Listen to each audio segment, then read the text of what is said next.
some beef has come across my desk, and it's interesting because I saw this beef come up in the Warhammer competitive subreddit a little while ago, and I thought about talking about it, and then I kind of forgot. And then Tactical Tortoise, who is a channel you should definitely be subscribed to if you are not already, and I will make sure that I link this video in his channel down in the chat, actually covered it first. And so him covering it, he had some interesting insights into it. But I have watched this bit of his this is like a segment of his live stream show. I have watched it already. I pre-watched it because I wanted to watch it and have some thoughts over it. And it's interesting. He has some interesting takes, but there's a couple of blind spots that I want to fill in. All right, so we're going to go through what the drama was. And then we're going to go through like his takes and then sort of my takes on the whole thing. All right, so this is massive cheating allegations from Coventry GT. So this wasn't someone coming out with their own story. This is like basically secondhand. And they have edited the post to explicitly not call anyone out. And so I was like, so the first thing to say is that's because of the Reddit rules. You can't call anybody out on the Warhammer competitive subreddit. They do that. It's rule number 3. It's right there, and they do that very clearly because they're like, look, it's already going to be a shit show. Let's try and not make it any more of a shit show, whether you agree with it or disagree with it. That's kind of the vibe. The thing is, one of the first things that I noticed, he said it's not actually this guy's beef, it's someone else's beef. We had this actually with the last Reddit cheating drama. I think that Reddit has got a taste for beef, okay? I think that Reddit has got a taste for the beef, and then there's a lot of like people that are like, okay, I'm gonna like farm some karma, farm some beef, all right? So it'll be interesting to see how this, how this sort of pans out.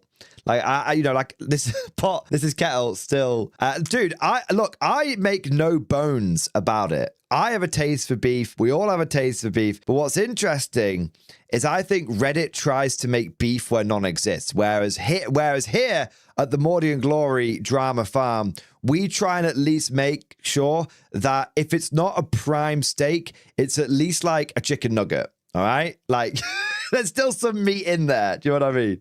Well, I don't, it's clear that their intention is not to directly name and shame people. And it's also clear that they weren't involved.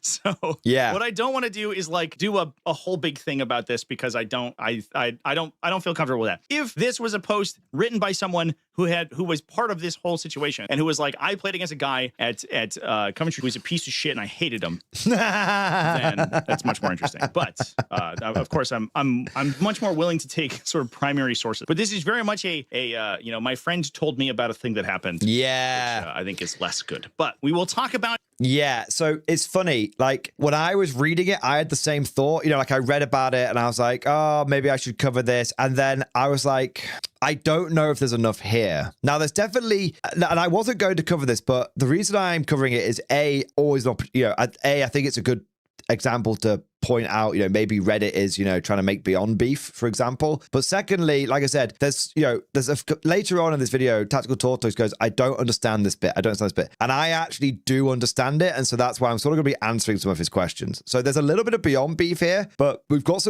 a little bit of beef. There's some beef with Reddit. And then there's some like extra context. It's on this live stream because I think it's an interesting topic of discussion. Embarrassed trash, number 10. Did you get a penicillin shot after stepping into the cesspool that is Reddit? I've talked about this in the past, but I do think that right on my dick. I don't know whether or not it's time for event organizers to publish yellow card lists. I think there is definitely some argument against that. However, I would like to see organizations like BCP retain yellow card lists. Look, right, this topic has been this topic of discussion has been going on for literally years, and bad actors.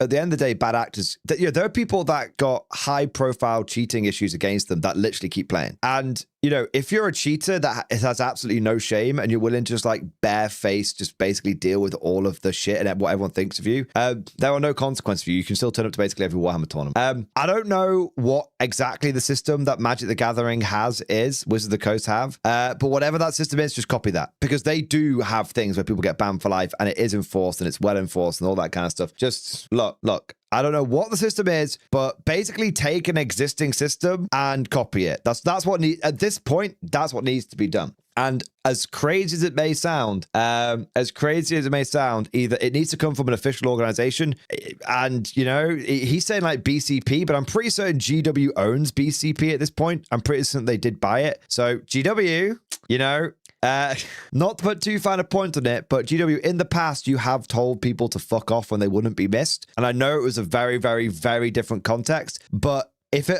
maybe this is a time where you can say it again, but get it right this time. in regards to cheaters, you know. I think that would be interesting. Even if it was. But people probably don't want GW to have that power, right? A friend of mine had one of the most negative gaming experiences I've ever heard about at the Coventry Major this past weekend. So this was for context, this was the event that was it was essentially like, think about a 500 player event in total, but it was split into a 2-day and a 3-day event. So you could play the 3-day event. It would go Friday through Sunday. And there was one winner. That was Skowky, by the way, who won that one with Adeptus Sororitas. Big shout out to them. There's also a 2-day event that went only Friday, Saturday. And there were more undefeated players, but it was worth less accolades because you didn't play as many games. You didn't play to a single undefeated. And you could choose whichever one you wanted to be in. Although I guess they restricted you from joining the 3-day, playing, and then jumping into the 2-day. I guess that used to happen all the time, but I guess it's done now. What was I going to say? I believe this was from the 3-day, but by context. Without going into the gory details and to avoid anyone being identified. One of the reasons I didn't want to go into this in super great detail, because they specifically did not want anyone to be called out here. My friend played a player from a very known, top tier and here in the UK. Boxy, is this you? Okay, that was a Vanguard Tactics joke. I want to make something clear. There are a lot of people that say they're part of a big team, but they're not. They just bought the t-shirt. I have never played for Team England in Warhammer 40k. However, I have a set of Team England objective markers. I am not a part of the Vanguard Tactics team, yet thanks to Mad Larkin, I own a Vanguard Tactics t-shirt. So I would say right away, it's very easy for people, and I've seen loads of people like, oh my God, I lost, but I played against some guy for Team England, and I'll look over and I'll recognize it, like, he's not on Team England, he just has the fucking t-shirt. So I think it's very important to not actually assume that this bit of information is correct, because they could just literally just bought the merch. Yeah. Said friend caught them in a game-losing mistake. I wish they talked about what it was.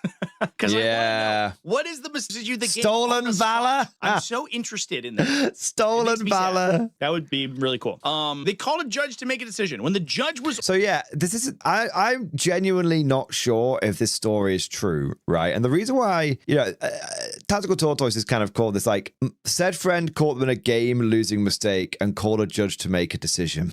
Like, most of the time in Warhammer 40k, if someone makes a mistake, you just let them off. Unless you're on top table or you're planning on getting there, there's a bit of a difference. But if someone made a mistake against me and went, oh shit, man. Like, I've had people forget their reserves against me on turn 3, and I've let them bring them in turn 4. And they're like, oh, I'll put them somewhere shit. And I'm like, no, just put them wherever you want. It's fine. Like, just put them wherever you want. And they're like, are you sure, man? It's like, dude, it's game 5. We've both gone like 2-2. No one's getting on the podium. Placings here mean nothing. It's fine. Yeah. And it's just like, so it's very, very, very rare to catch someone in a game losing mistake. Typically, someone will do something and it's like, oh shit, man, I forgot to screen out my back edge. Do you mind if I just, like, I could have done it. I literally need to move this one model here. And I'll be like, of course, because obviously, you know, like, again, it matters on the context. Like, here's the thing, if it's like we're in it to win it, like we're either on top table or we are like playing for the win of the whole event. Like, so for example, I played a tournament when I played the Old tournament recently. I played against Cathay, and my opponent forgot to do his bombs like 2 turns in a row, and it was like halfway through. Like he was basically like towards the end of his, you know, it wasn't even the movement phase. It was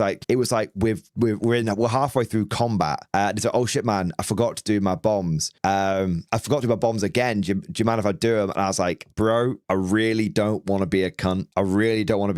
But I don't want you to ask me that, because, you know. And he was like, no, I get it. He was a very competitive player. It was like, you know, instinctively he like asked the question, but he was like, you know, he asked the question, but it was kind of like straight away he knew, like, look, you can't put that on me. We're playing it. The game is very, very, very, very close. It's on a knife edge, and that will actually matter. And it's like, you can't, at this stage, tournament etiquette actually goes the other way, and it's not actually fair for you to ask me to let you off on that. You know, a lot of this is like very abstract. A lot of this is very like, you know, exceptions that prove the rule and that kind of stuff. But the funny thing is, like, in the next turn, I forgot to just move one of my infantry units, completely forgot to move it. And I was like, oh shit, I forgot to move that unit. Am I okay to march it? And the guy went, and I went, no. And he didn't even say anything. And I went, I instinctively said it. And then I went, no, you're right. I didn't let you off the bombs. And he went, you didn't let me off the bombs. And I went, I'll own it. It's fine. I said, dude, it's fine. I will own it. You're absolutely right. And so, you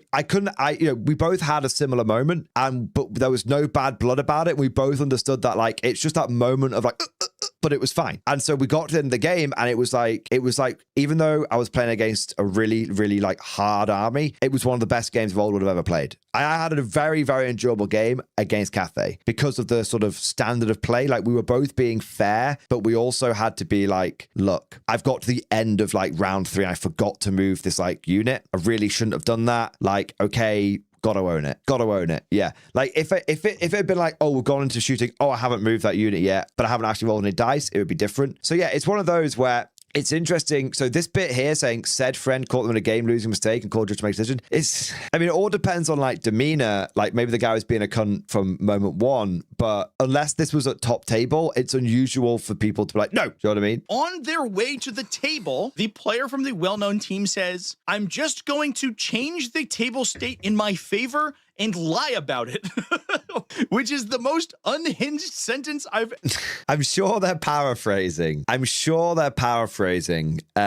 yeah, that's absolutely mental. Yeah, that's absolutely mental. Yeah.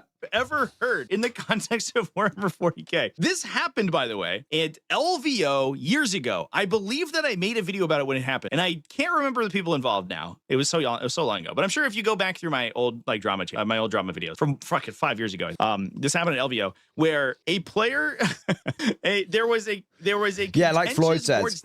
Like Floyd says, yeah, I think most people are like, yeah, it's on me to remember that. Yeah, exactly. It depends on, again, if you're going to a tournament with the expectation of winning it, you should hold yourself to a high standard, and it's okay to hold other people to that standard because you're like, look, no, I'm here to win it. And that's fine. Clear intentions, no problem. Not every game needs to be fluffy bunny, especially if it's like last round, potentially tournament winning. But if I'm there and I'm like, I'm just happy to be here, I'll let people off anything, basically. Where, like, I think it was a model on an objective, and one player said, hey man, your model's not on that objective, you're not controlling it. And the other player said, yeah, it is. I don't know if it was an objective, but it was something where the model's position very important. It was very pertinent to the game. Alex Harrison, water bottle gate. State. This is the incident he's talking about. And they were like, not, you know, it's not there.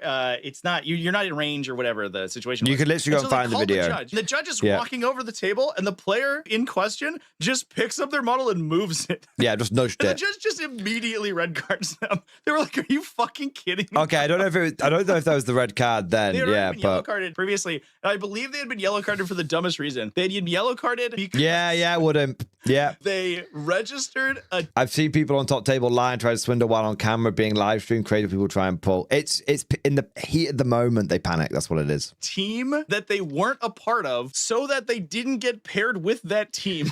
Okay, gonna go past this bit because it's about BCP pairing. Submission. So this player did that. LVO, he fucking moves a bottle. In 10th edition. It's a game. That's the only other time I've heard anything like this happening before, where if you call a judge, the player's just like, I'm just gonna fucking move the bottles. Fuck you. Yeah. Without proof, the judge couldn't make a fair call either way. Right. So both players ended up being punished, which is wild. That's crazy. Okay. The sheer audacity for the player to pull that behavior seems wild to me. I don't want to talk about exactly what happened because it identifies the game, but they basically like. So we'll let him finish. So they effectively didn't report the game result, if essentially. So the players didn't get credit for the game, which is crazy. That's so right. Yeah, that's an insane ruling, by the way. Without knowing but I have this, what they were called for. So this is the so I know the context around this. Here. Oh, Ryan, thank you for the super chat. I know the context around this. Playing Tyrannus in 10th edition. Right. So you could actually verify whether this is legitimate or not. You could actually verify it because you could go and look at a round where both players got 0-0. So if you went to Coventry GT, went to the results, and found a round where two players went 0-0, that would be where this happened. So this is verifiable. I mean, I'm not going to verify it because I'm lazy, but this is verifiable for those of you that, want to weaponize their autism and go for it. There you are.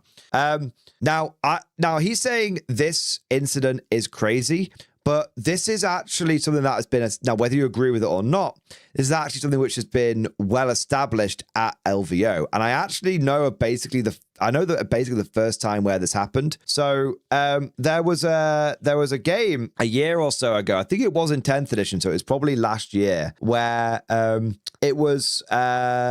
were two players that I think one of them was Manny Chima, who I've played against before and had no issues with whatsoever. But I'm not naming him because he was at fault in this situation. Let's be clear. That's just I know he was one of the people involved. And I don't know who his opponent was. I can't remember. But basically what happened is they couldn't agree on something in the game. All right. They couldn't agree. And it was like, I think, one of them was like, no, that was it. They couldn't agree on the final score. And one of them was like, I did achieve this objective and it was worth 5 points. And the other one was like, no, you didn't achieve this objective. And, I've got you down as only being able to, you only got 2 points for it, not the full 5. Something like that. And this game was so close that mattered. If whether this person had maxed out that objective or not mattered. It basically, if they had maxed it out, they would win the game. If they hadn't maxed it out, they would have lost the game. And basically, both players just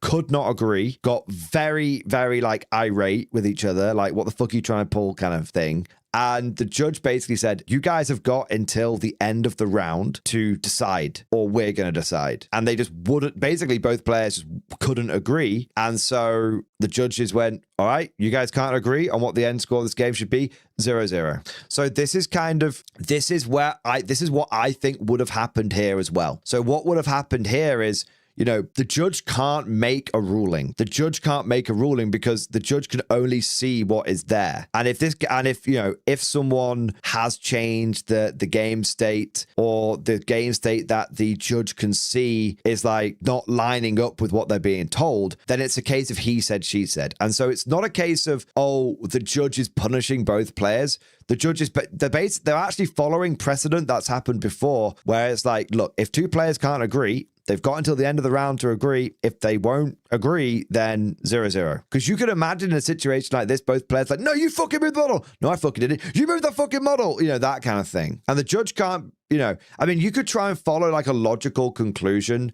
oh, well, why would the guy call me over if he knew his opponent had screened out correctly? But then, no, you can't do that because there's some fucking sickos out there. There's those fucking sickos out there which are going to be I'm going to muddy the waters on this, hoping that it ends up getting ruled in my favor.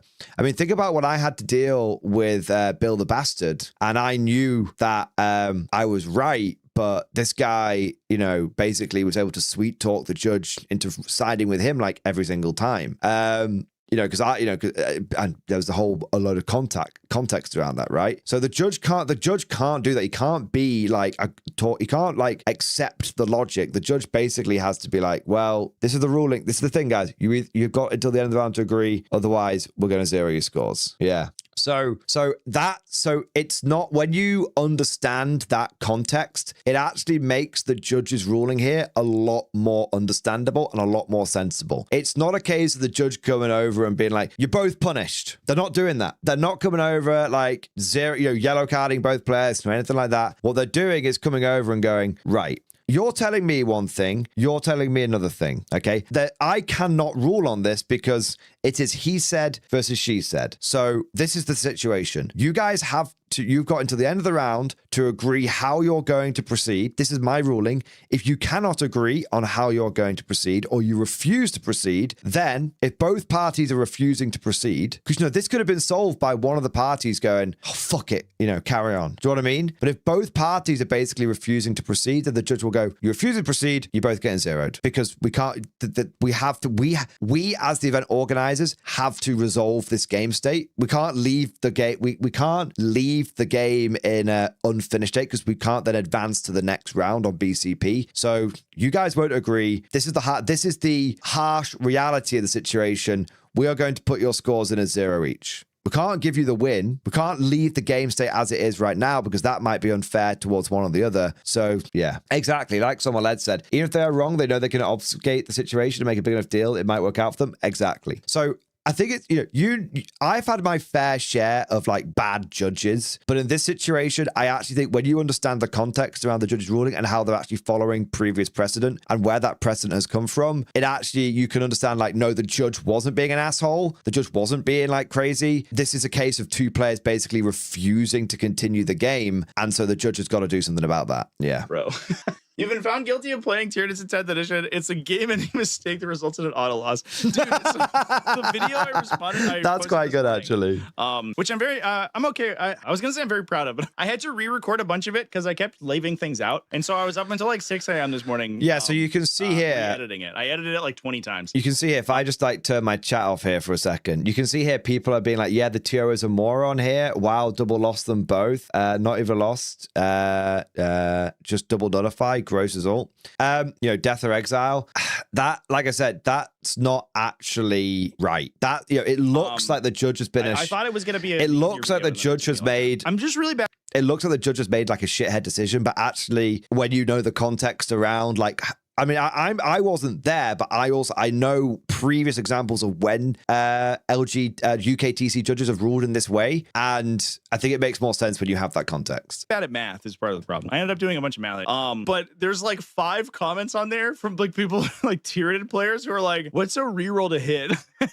I'll be like, if you have a critical effect and you have 5+ critical hits, you can reroll to try to get the 5+ critical. And then a Tyranid player's like, reroll? Yeah. Now this is a little bit off topic, but yeah, I feel that. I think that it feels like a little bit like that in the guard sometimes. The only rerolls we get is on one specific Lehman Russ, and if you've got a Sentinel. What is that? I've never experienced that, and it's endlessly funny. That makes me laugh. What's a reroll? Yeah. This is why photos of the table state are so good. That's so true, actually. Yeah. Actually, this is a good, especially if you're in GT. You should probably be taking games anyway, because it always helps to like look back through them just for your own edification. Yeah. Plus, you can share them with people. Look at this. Taking pictures of end state situation of like end of each turn, I think is really useful. And you know what's kind of interesting in the last. So you guys know I had a lot of like cheating stories of people cheating against me over over sort of 8th edition and stuff. Ever since I've been full time, I've basically not had any issues with that. And I think a big part of that is because I take pictures during every game. I think it's because I take pictures every game. And so, it's like, look, if you're going to be, I think that's a part of it. I think another part of it is that the 40K community generally has got a lot better at just being less sweaty. Like, I think, as I said in a video that I put out today, one of the best things about the 40K community right now is the standard of play and the standard of sportsmanship, right?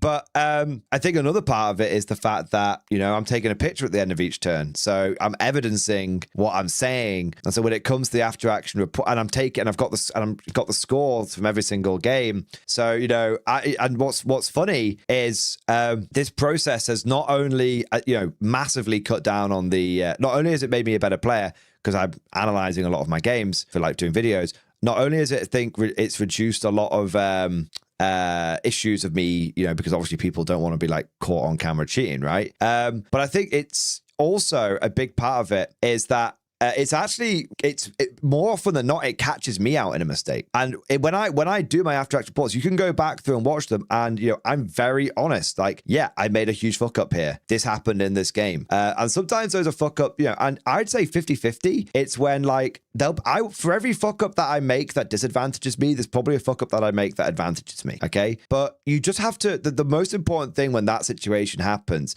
like human nature, when you make a mistake is to like hide it. You're like, no, gotta hide it away. You've just got to be, you've just got to own it. You've got to own the mistake, put it out there on the public, and be like, look, this is a big mistake. I fucked this up. And that way you remember it for next time and you learn from it next time. Like I made a big mistake if you guys remember, like when I forgot that Shadow Swords had like heavy and that cost me an entire tournament. That's an example, that's an example of literally a tournament costing mistake, which I recorded and shared with everyone. And ever since then, I haven't forgotten that Shadow Swords have got heavy. Yeah.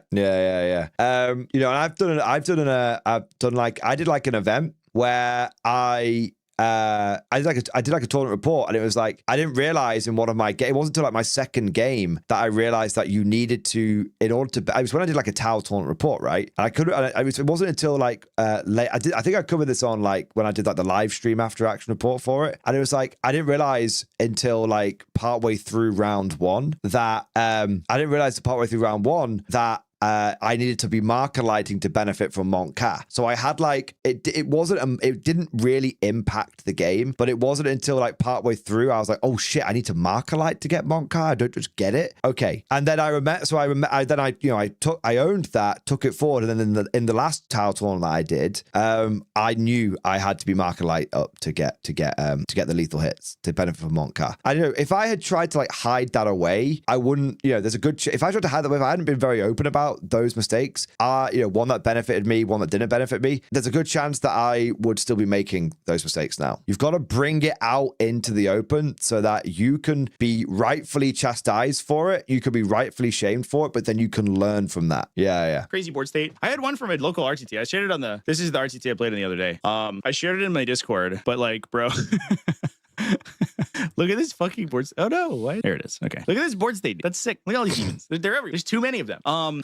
Look, I don't want to be that guy, but I'm gonna. This is everything wrong with 40K today. It's cool to like, look back on stuff. But also, yeah, for sure, 100%. If you're taking pictures at the end of each turn, when great unclean ones, if you're like, oh, my guy was here and not here. When great unclean ones like are just like a nothing thing, that's like commonplace. Be like, well, I don't know. Here's a fucking picture, dude.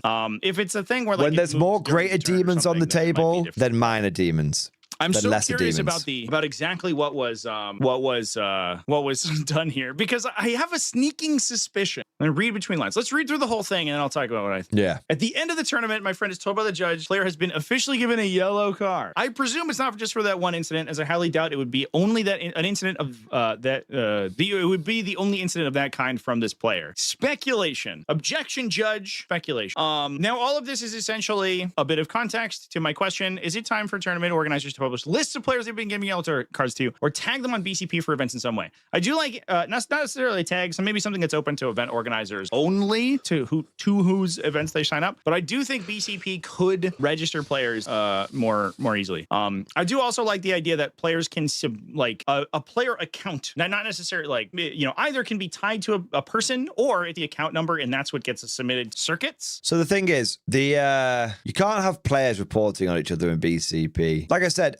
I don't know. I think an example of just basically, I don't know. I don't think that, how to put this, I think that tournament organizers should have access to a database of players and accounts which have got yellow cards. And the number of yellow cards, and there should be context around it. And there has like a text box where context can be added. And that way they can just, if someone signs up to their event who has got 17 yellow cards at every single time, it's for like a similar reason, and it's from a variety of different TOs, then yeah, that person probably needs to be the thing is, you can't that system's very easy to beat. That system's very easy to beat because someone will just sign up with a Smurf account, essentially. But it's better than nothing. It's better than nothing. And at the end of the day, you can't really stop people from getting round systems, but what you want to do is make it inconvenient. If someone's on their 7th BCP account, it's getting to the point where it's just inconvenient. Yeah. And that account can accrue at least notice or whatever about events that have previously parted them, and then at least to just let TOs know, right? I think that would be I don't think I'm sort of coming around to the fact that I'm not 100% sure it should be public, but I do think TOs, I don't think it, if you sign up for their I don't think it should be obviously public. I mean, anyone can sign up to a TO account kind of thing and all that kind of stuff. So I don't know if it should be obviously public, but there definitely should be if you're a TO and someone signs up to your event, you can see how many red and yellow cards that account has received on its history on BCP. And you can also see how long that account has been active, because you could see someone who's got if someone's been on BCP for 5 years and they've got no yellow cards, and you're yeah, that guy's sick, right? You sign up for their tournament and you have like 5 red cards in ITC events. You're like, well, I don't know, man. Yeah. Using the guy in the story as the above example, how is this person? What's up, kitty? How is the next person that plays him supposed to know he's on a yellow card? You should probably scrutinize his gameplay a little more than normal. Certainly, it's fair on the opponents of yellow carded players to have a heads up there on a warning. It does make sense. Here's the kicker. If the list was made public, I guarantee you'd end up with fewer people on it and fewer issues to deal with. I know personally, if I ended up paired into a yellow carded player, I'd want to know so I can keep them in check before something happens. It can be resolved at the table. Yeah, for sure. Here's the thing, though, Jeff. Let's see what he says. The judge decided to equally punish both players in this situation. And this was apparently a game-losing mistake. I can't comprehend, unless this judge is just like the worst person. Unless this judge is like, I can't make a ruling and you've called me over for nothing. So get fucked. I'm going to hit both of you. It's not like that. That's it's not like that. But catching someone in a game, man I am today. You know, this is why it's like, it's very obvious what this will be. It'll be screening. It'll be someone didn't screen out their back line, and then they were like, okay, I'm going to do this. And they were like, no, I'm going to screen out now. Do you know what I mean? It'll be something like that. Losing mistake. It'll be someone didn't screen out properly. Someone else basically soft gotcha'd them. Because, if I've seen someone who's not screened out properly, I'll probably say to them, have you tried screening out? And then what happened is the judge came over. Neither player could agree. The players got very salty and fell out with each other, probably refused to talk to each other any further. And the judge was like, well, if you're not going to agree on how to guess the game, that's what would have happened here. Sounds to me like, I'm going to speculate. Speaking of speculation, I'm going to speculate a little bit. It kind of sounds to me like they maybe triggered a reactive, maybe, or something, maybe that would have like taken an objective by like a millimeter. You know could what I have mean? been where like, you're like, oh, I'm gonna try to stay out 9, and then you go and you're like, and your opponent measures, and they're like, oh, you're in 9. I'm going to trigger. Yeah, that's a really good point. Oh, I didn't mean to do that. That's a really good point because, we're only getting one side of the story here, and there could be a really big part of this could be like, this is why it's always important to like actually, not just take the drama at face value. A really big part of this could be that because I've had this where both players say, yeah, let's play for intention. And then there's this moment where someone just, because they think they can like get you, they're like, oh, you're within 9 inches there for this ability, and you're like, oh well, I declared that I was going to move. When I was talking, I told you I want to stay over 9 inches away, and they're like, yeah, but you have moved in. It's like, well, my intention was not to move in. If this means that I can't go on this objective because of this, then that's fine. My intention, I would rather go off the objective than trigger your ability, kind of thing. And I think there's definitely an element of I caught you in a game losing mistake. Do we think that was a gotcha? And maybe the villain of the story was like, nah, man, I'm not taking gotchas. Go fuck yourself. That's not what we do here. Because I told you I said this, remember guys, that there's been an increase. The 4K community is really good, but I told you some of the old lessons that have been learned have begun to be forgotten. I've had a few people try to pull gotchas on me recently, and I've just been like, I've just had to be like, we don't do that here. We don't do that here. So I wonder, was this someone forgot to screen out, or was this oh my God, I could gotcha him. Ah! And then, yeah, do you know what I mean? I could definitely see this being, how the turntables keep turning. So, yeah. And then the person goes, I'm going to call a judge and they're going to verify. And you said, well, can I just bump my guy back? Right? Like this story, this is the reason that this is such a hairy situation. This story is very slanted in one direction, but the judge at the table didn't get that way. And I could understand if you're in a situation where one person's like, I didn't think I was in 9 inches here. And the other person's like, no, you super are. I'm about to win the game. The judge could be like, you both kind of seem like you're wrong. So it would have been that neither player could agree to move forward. I think that's basically it. I don't think there's agree as well. Oh, the embarrassed trash. The benefit of the doubt here, right? What could have happened is that his friend goes, hey man, you did a thing wrong or whatever. And now I'm gonna win. And the other player goes, no. I'm gonna move my models to stop that. And then the original player goes, what the fuck? And just like throws a hissy fit. It could be, yeah, exactly. About it, which is obviously not the correct response, clearly. And so, like, if he just, obviously, it's probably if that's the case, it's probably a reasonable. So Yeah, I think that's basically the main crux of it, right? At the time, but certainly as a judge, might also cause unfair release credit player because they already have one. Yeah, so someone said like, oh well, that encourages cheating if you yellow card both players. It absolutely doesn't, because the whole point of the guy whoever's cheating in the scenario is they're trying to get the win. So there's yellow basically zeroing both scores. There's collateral damage, but you're getting the target. There's a little bit of collateral damage, but the end result is like task failed successfully in some ways. Yeah.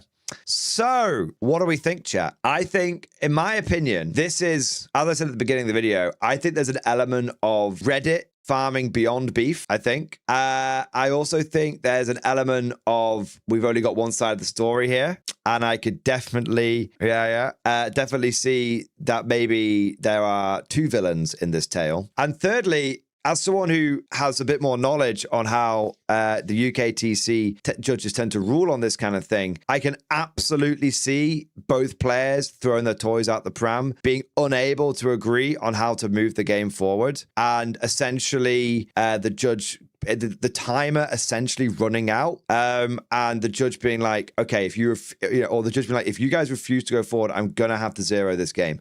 And so we're like, fine, fuck it, kind of thing. If I was in this situation, I would firstly, I don't know, if I was in the situation, I would probably my approach to this would probably be, right, I don't want to get fucking zeroed. I know that my opponent is in the wrong here. Here. I can't win this battle. I can't win this, not the whole battle, not the game. I can't win this specific battle, but I can win the game. And so I'm like, okay, fine, he can have that. And then I just go meta Mordian mode. I flip that switch and I just go full weaponized autism. And I'm just like, because I play a very loose game in a way that punishes me as much as that benefits me. So for example, when I say I play a loose game, it's a very casual game. It's probably a better way of putting it. Loose has obviously got like negative connotations. For example of this is, I once lost a game because I couldn't be fucked taking my models out of the movement tray. Like, I was playing against Gene Silical. They could jump everywhere, but it was like game 5. I was absolutely knackered. And I was just like, you know what? I know I'm going to lose this game, but I just can't be bothered getting out of the movement trays. So I'll just lose. You know what I mean? So and as I said, I will let someone bring reserves in like round 4 if they've like forgotten them. Like I can be the most forgiving player as long as that is reciprocal, and as long as the stakes are, as long as the context and the stakes are fairly low. Like I said, if it's end of game and if it's tournament winning shit, then I will hold myself to a high standard and I will hold you to a high standard. All right.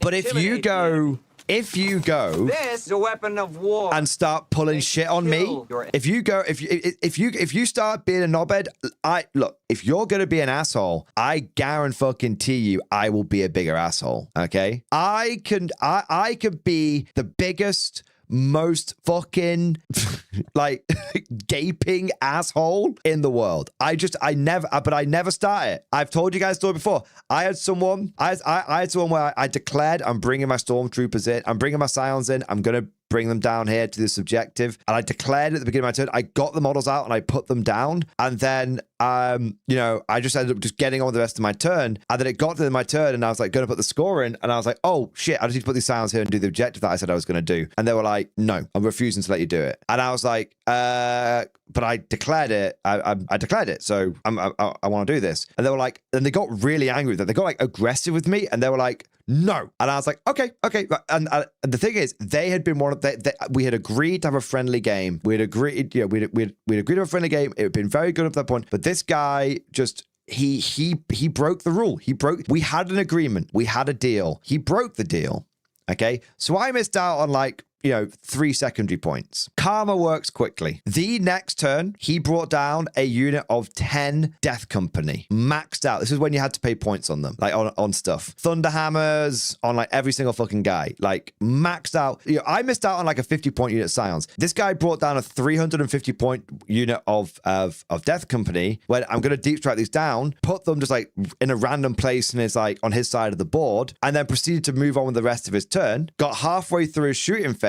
I was like, oh, I need to put these down. I went, no. And he was like, what? And I went, no, I'm not going to allow you to do that. He was like, why? And I was like, well, you wouldn't let me do it with my scions, so I'm not going to let you do it with your death company. He was like, yeah, but that's like a nothing unit. This is like a really important unit. And I went, dude, I've told the story before, so you can go and check the receipts. I was like, dude, if you're going to do it to me, I'm going to do it to you. It's made to now, you wouldn't let me move these, and I'm not going to let you move yours. And he got so angry. He went like bright red. He was like, and he was Spanish, and he was cussing me. I could tell he was calling me every fucking thing under the sun. And I just let it wash over me. Let it wash over me. Because you know what? If he hadn't fucked me, I wouldn't be fucking him. I never start the fucking, but I finish it. And I want to make something clear. I very rarely need to do this. In fact, I've had to do it exactly. Well, basically, that's the only time. There's been a couple of other times, but sometimes you've got to put your foot down.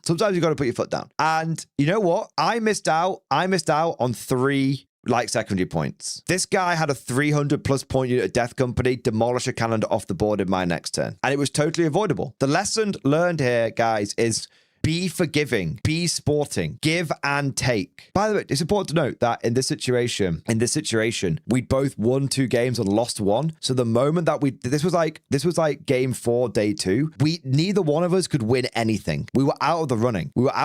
And so I will say this again, I am the most forgiving player as long as that's reciprocal. Because at the end of the day, we're playing fucking toy soldiers. But if you're going to be a cunt, then I will be a bigger cunt. There you go. And that is, we've kind of got off on topic here, but I think that's, looking at this situation here, how I would have handled it, presuming the situation is true, it's not just made up Reddit farming bullshit, I would have gone, okay, we'll continue the game. You do you. That's fine. We'll continue the game. And then I would have been I would have been insufferable. Frankly, for the rest of the game, I would have been. I would have like, you moved too far there. Can you show me that movement again? I would have been, because I can ask my opponent to double check everything. We are going to be playing this to the fucking millimeter every single activation, and I'll be holding myself to the same standards. Yeah, it's like when I bring the chess clock and people like, whenever it's my turn, whenever it's their turn and I'm like rolling armor saves, they flick the clock over to me. I'm like, you're a cunt.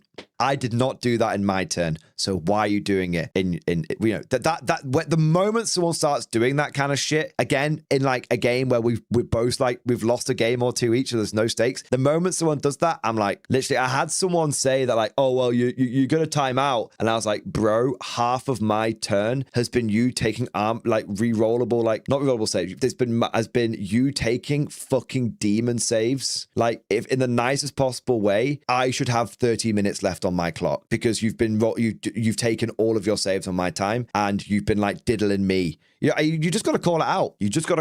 Yeah, that's it. Anyway, long story short, I bet that both players in the story threw the toys out the pram, and the beef is, I'm calling it, this is Reddit farming drama beef. This is beyond beef. My beef, once again, my beef is Reddit. There we go.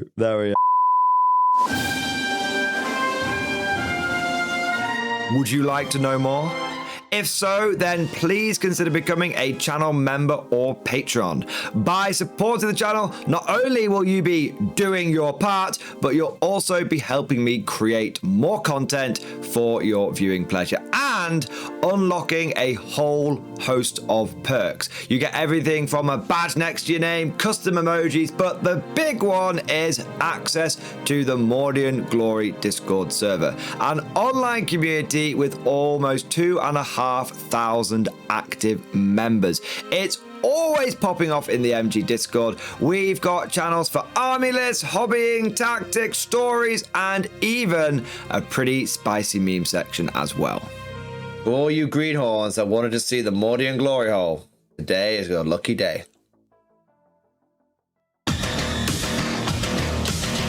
And joking aside, I do want to say a massive thank you to all of the current channel members and patrons. You guys are amazing. Truly the lifeblood of the channel. I could not do Mordian Glory full time without the incredible and generous support of my members. So thank you guys so much. And last but certainly not least, I want to say a personal thank you to all of my top tier Patreons. These are the War Masters, the people who have truly gone above and beyond the call of duty. So a heartfelt thank you to Redfield, 32, Jurgens, Miasma, Try Again, Bragg, RJ, Scorpion, Bonbon Vert, Lord Pryor, Nicholas Walsh, John Stubbs, Guardian, Varney, Sword, Fish Trombone, Picklock the Forged. Seriously guys, thank you from the bottom of my heart. Your support is incredible and it makes a huge difference. Thank you so much. That's all for now. Hope you've all enjoyed today's video, and of course, as always, see you guys next time.